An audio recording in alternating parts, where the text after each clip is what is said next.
Hi guys and welcome back to Team 5 Travels. Today we're giving you a complete review of Antalya Airport in Turkey.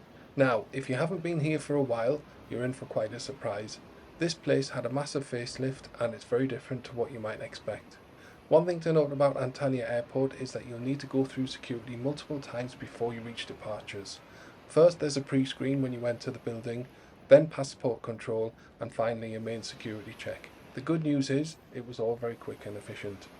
If you want to see our full arrival procedure and transfer to the hotel, check out our travel day video, which I'll link now.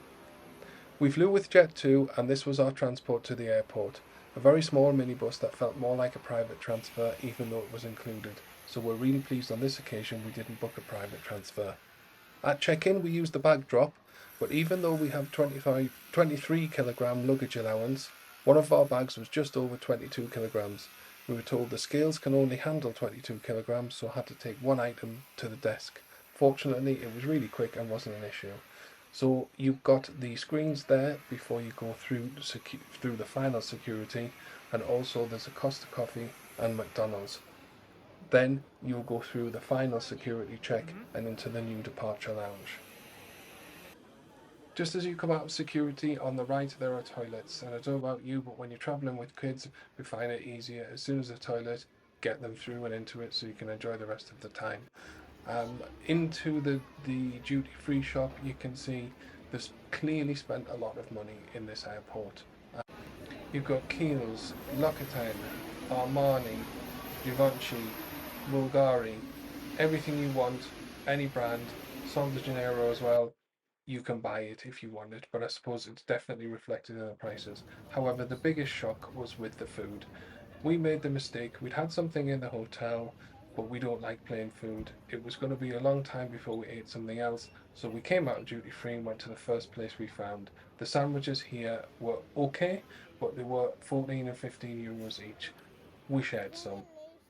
Definitely not worth the price tag, and considering there are cheaper options and better options around the corner, don't go to the first place you come to like us.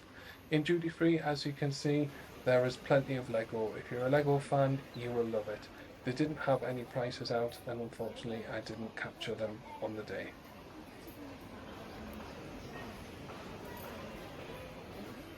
Moving on from the Lego, you've got Palm Pals and soft toys before you hit the alcohol and chocolate and sweets and so on.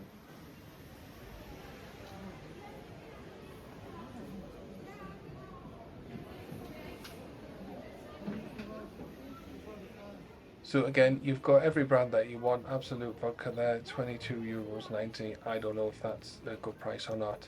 You've got Johnny Walker and a million other whiskies if you want them. But I think one thing that was really surprising about this airport was the price of the chocolate. You're looking at €8 for a bar of chocolate, 16 euros for a bag. The Toblerones seemed more reasonable or in line with other airport prices in the UK. But as you get around here, you've got Oreos, and then you'll see for a box or a small tube of Lindor chocolates, you're looking at nearly 40 euros. You may as well buy the Godivas over here for 43.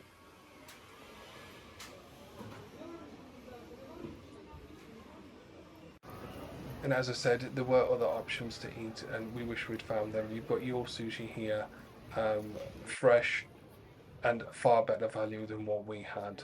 You've got the bao buns there, and then proper salads, which are all cheaper, and sushi all cheaper than what we paid for.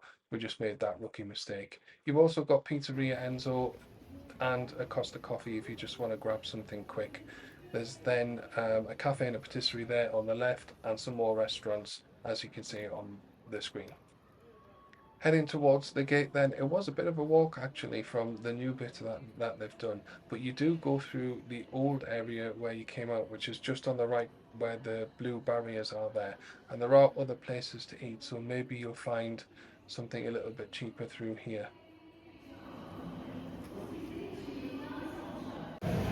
Most of the airport experience was really good. One thing I'd say is there was a bit of confusion at the gate which order they were boarding people in, and it did take a little bit of time. But once we got to the gate and got on board, it was the usual Jet2 service.